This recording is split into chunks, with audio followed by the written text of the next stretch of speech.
We'd like to welcome each and every individual to Voices of Integrity podcast with young men, and we have a special guest on today, Adam. Adam. How old are you? I'm 25. 25. So Adam's lives over in Pakistan with his family. He is not married yet, doesn't have children yet. And Adam, you and I have known each other. Is it 3 years now or longer? Yeah, three or Three four years. years. Yeah. And so Adam owns his own virtual assistant business. He's also doing computer programming, getting into that. He's amazing. But the first couple years, it was pretty messy. It was pretty hard with him and I working together. It was not mental health. I mean, it's almost like he got buried.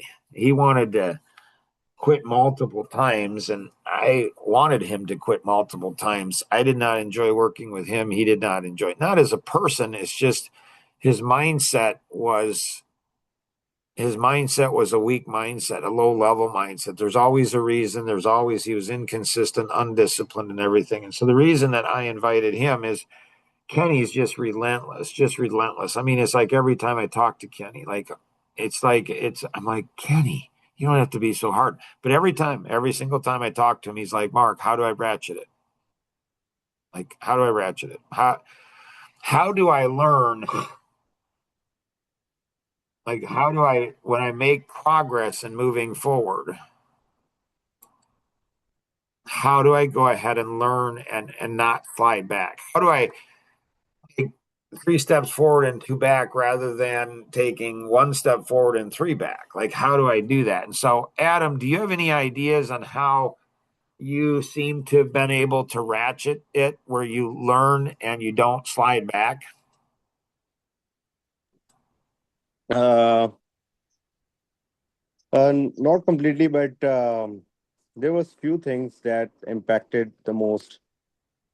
One of the reason was my yeah, indirectly I was hurting my family, and I just got few lessons that if I did the same, if I will be doing the same, um, it will not gonna be good for me and for my family.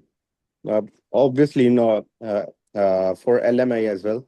So, and one is I just figure out you are just a caring person, and if we just care for each other, that will impact all of us as a team. So, few of the things, and some of the moments like. There was person from Philippines, Kent, named Kent.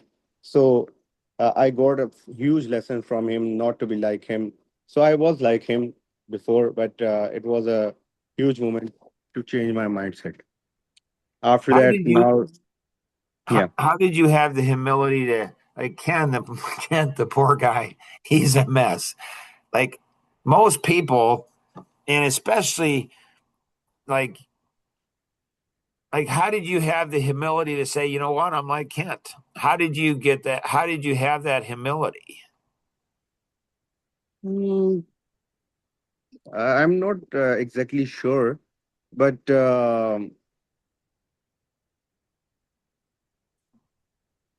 it just, I think so, landed into my mind.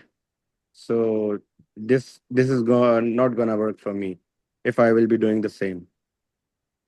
And the mental health issue, it was huge. It was huge for me. So uh, before joining the meeting in that era, I was just feared to join that meeting.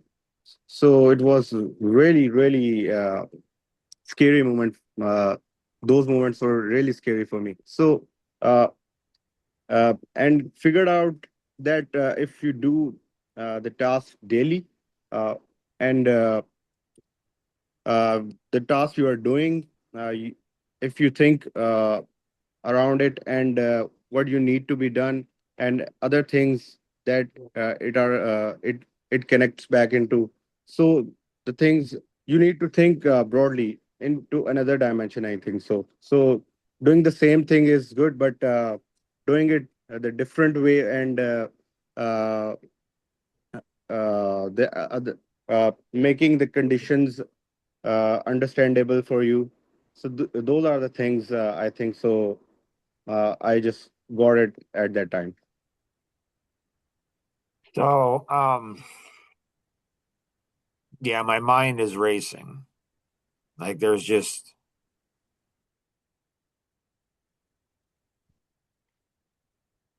so in closed cultures, like I'm the first American that Adams maybe ever talked to or that he's ever met. He's never met with another American. Like I'm the first one. A lot of pressure on me. I'm like, dude, don't mess it up for him. Like all those Americans, they're stupid American. Like you.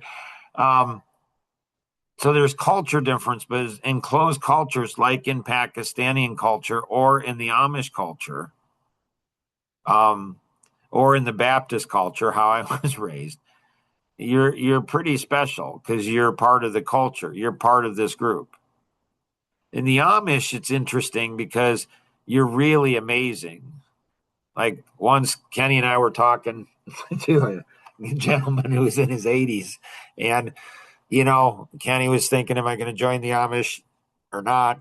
And he and his wife were there, and the Amish gentleman in his 80s, he's like, Kenny's like, should I? And the guy's like, I'm with Mark on this. Like, I think Mark and I are in the same place, and if that's what God wants you to do, do it. And if not, that's fine. Like, it was no pressure. It was just like, yeah, I don't know. You have to make that determination. Like he and this gentleman and I were not like, yeah, no, you got to make that. That's on you. But then his wife went ahead and started like selling the Amish. I'm like, dang, I want to join the Amish. Like, they're special. Like, they are really special. And so I think the challenge with closed cultures is that you're really special if you're part of that culture.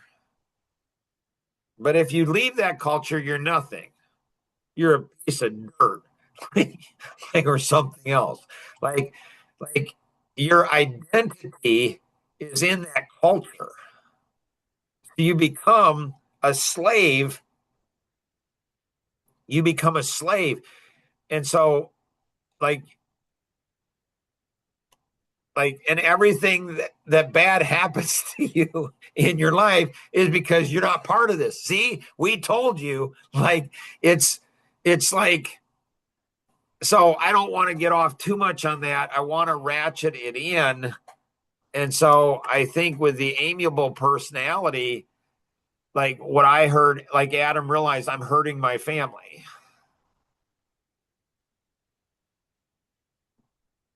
And so the amiable, I think, thinks that they care.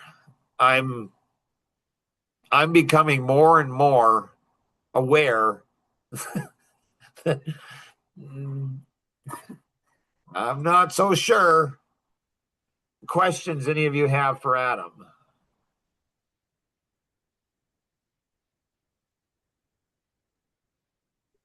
So, I mean, Adam's still working with us. Adam's still here. Kent's not. So, what's the biggest difference between those two? So Kent wants to. Like He Kent does, yeah. wants to, he continues to come back. And so, you know, um, Kent, his family is caring for him. Adam, there's more pressure on Adam to care for his family, to support his family, to contribute to it. Kent, there's not. He's the youngest of all the kids, and so there's not the pressure for Kent to do that. Uh, Adam is Muslim. Kent is Christian. So Kent goes to, and he's in the band. And so Kent thinks he's a good Christian person. Like, okay, Kent. Like, but Kent lacks integrity. He doesn't follow through. He's not disciplined. He's not consistent. He puts fun in front of everything. So he can't do this and this, but he can go out and have fun, go to a party, he can go ahead and hang out, he can do that. So what he's doing is he's putting his own personal pleasure, his own personal enjoyment. But what he does is he justifies it because it's not his. He's doing it with his friends.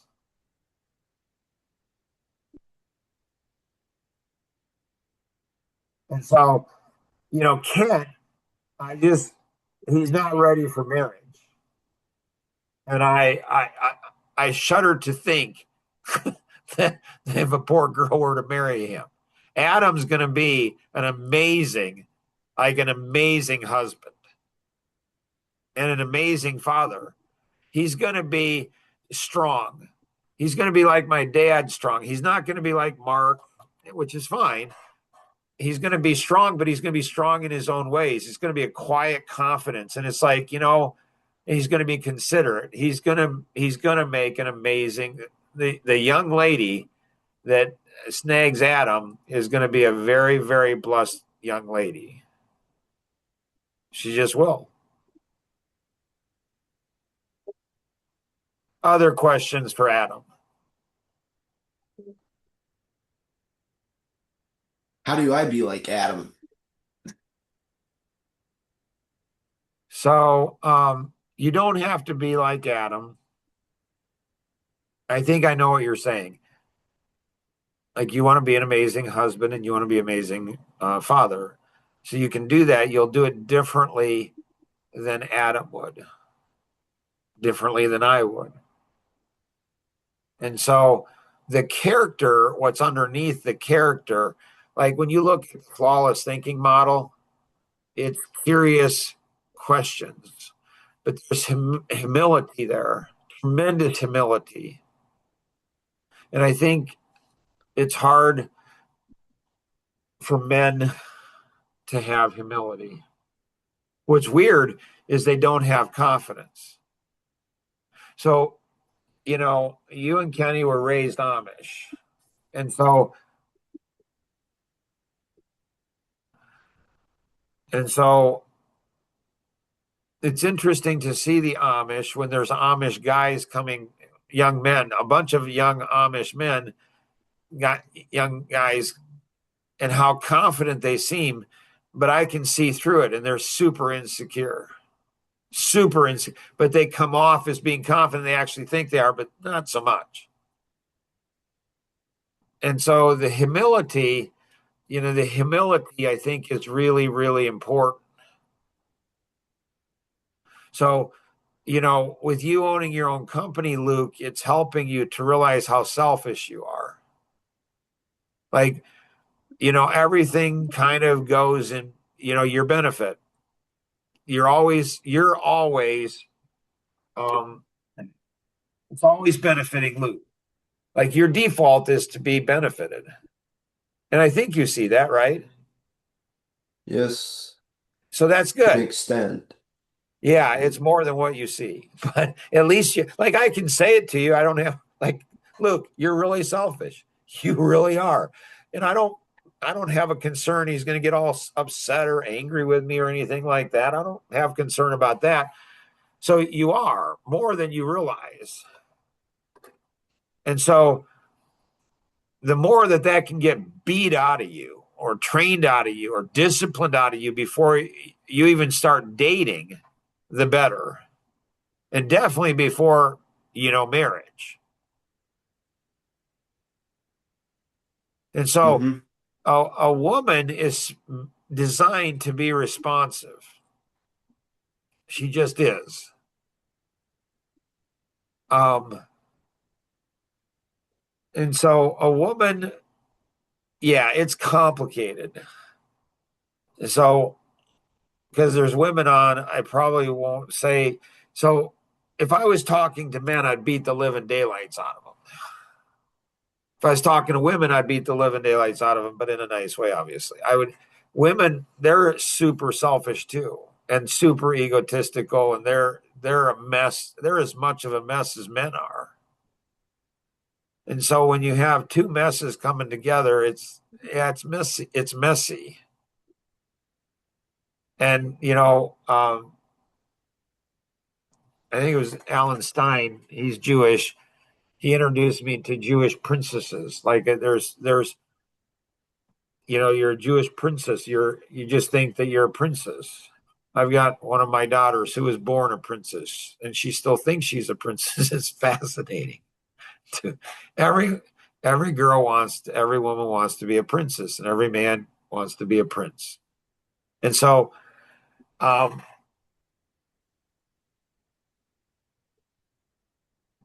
and so, how do you get, how do you get that into alignment? It's just hard. It's just really, really hard. And it seems like to me that in a marriage, often you have one that's much stronger at giving than the other. And obviously, I'm prejudiced. But Kenny's not entirely wrong what he said at Coffee Connection last time. Mm-hmm. And so, does that help, Luke? Yeah. Yep. Nora, what would you like to accomplish today? Not sure that I had anything. Mary, what would you like to accomplish today?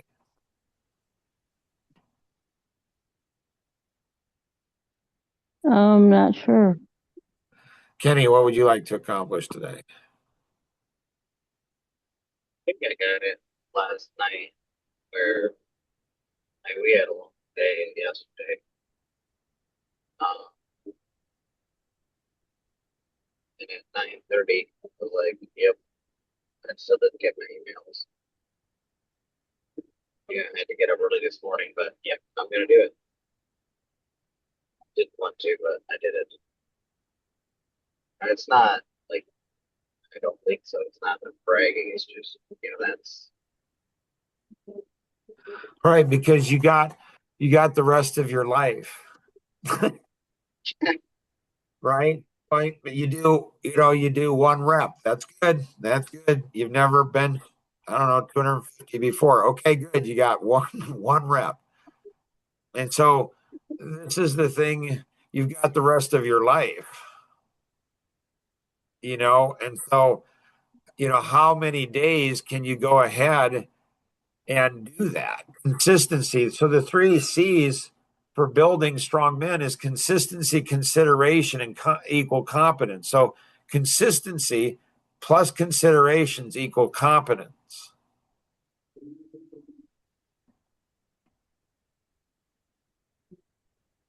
And when you gain confidence in doing that and the disciplines of doing that, that gives you confidence to be consistent in other areas. Because of your personality, you've been able to, for 25 years, you've been able to go ahead because of your amiable and expressive, get out of being consistent. So you get yourself into situations and it gets harder and harder and harder as you get older. So I told Jonathan, I said, Bud, you're a rock star. I mean, you go to Africa when you're 13 years old, you get up in front of people. You're something special, buddy. But as you get older, it's going to get you're not going to stand out as much. And so when you go ahead, like what you're doing as a child is insane. Like who gets to go to Africa at 13? Who gets to present when they're 9 years old in front of 250 people? Not a lot, buddy. So you're amazing. You're a rock star. I get it. But as you get older, it's not gonna be the same. It's gonna be very different. You got to continue to step your game up more and more.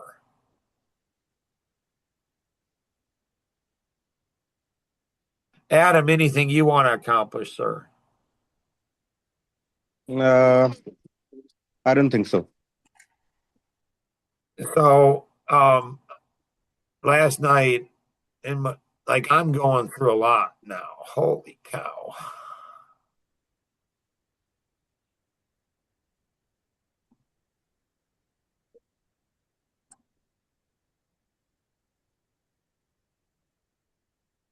And so I'm trying to figure out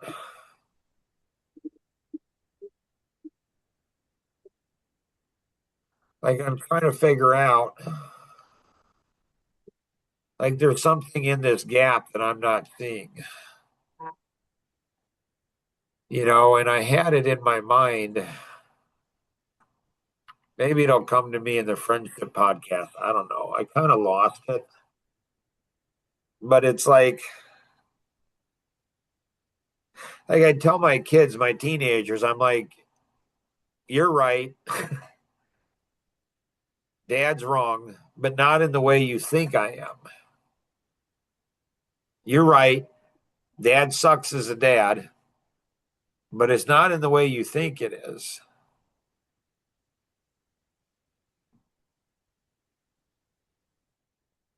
So,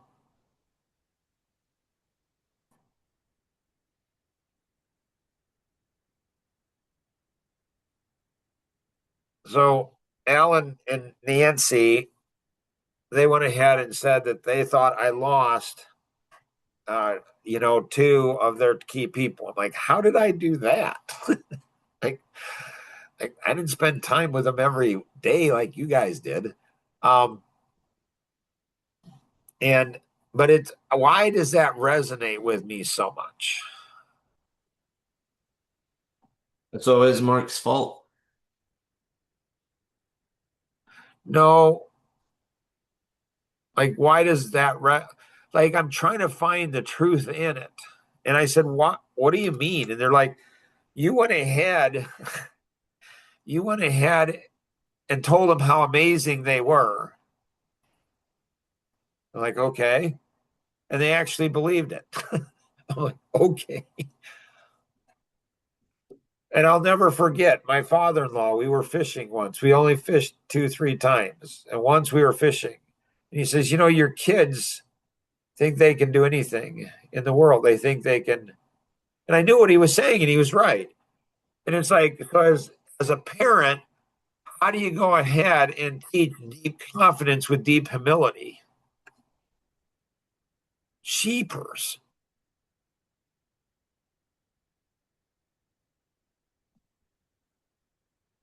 And how do you do that with friends? How do you do that with team members? Ooh, this came to me now. It's almost like there's a hurt that hasn't healed. And that puts a wall. You can't grow. You cannot grow in that particular dimension until that hurt is healed. Ooh, that's what it was.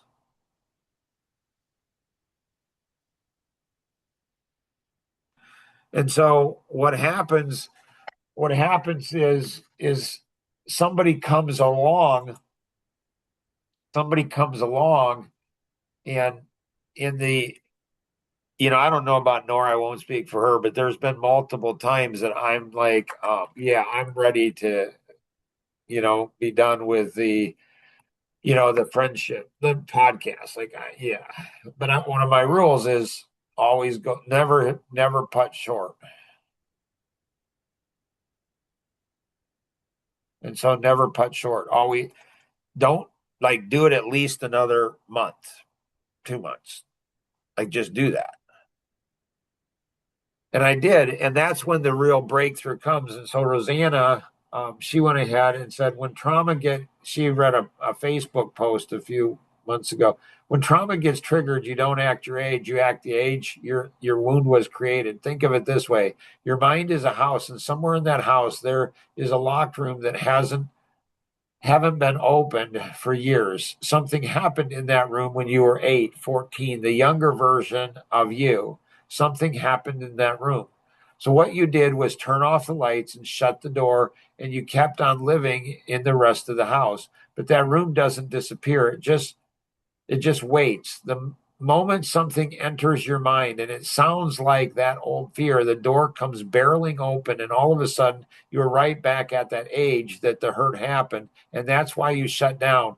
That's why you panic. That's why you get defensive, because it's never today's version of you reacting. It's still the younger version of you trapped in that room that never got to finish the story. But here's the thing: true healing is not pretending that room doesn't exist. It's walking back in that room, turning on the lights, and making sure the younger version of you finally feels safe. I changed that, finally feels strong. Not feel strong, but am strong. You finally are strong. That's what I would say. You finally are strong. Because when you do that, you stop reacting as that younger version of you, and your reactions finally start growing up with you. And when you stop acting like that entire room doesn't exist, you take your entire house back. And so the driver personality, they tend to expose, they turn the lights on, and people don't like that.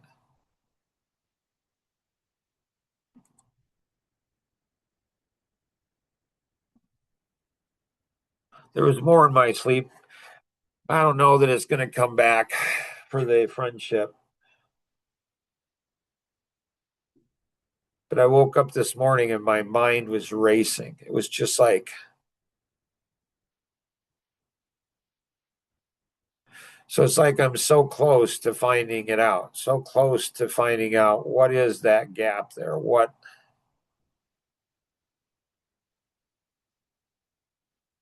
and there's a part of me that doesn't want to find out.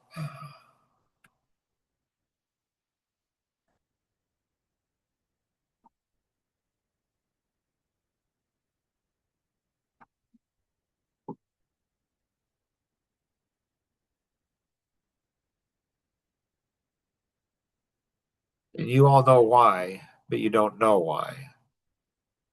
I mean, you all know at a subconscious reason. You all know subconsciously what I'm talking about, but not consciously. And you haven't hit the curious part yet, which is fine. It's okay. Anybody else have anything else?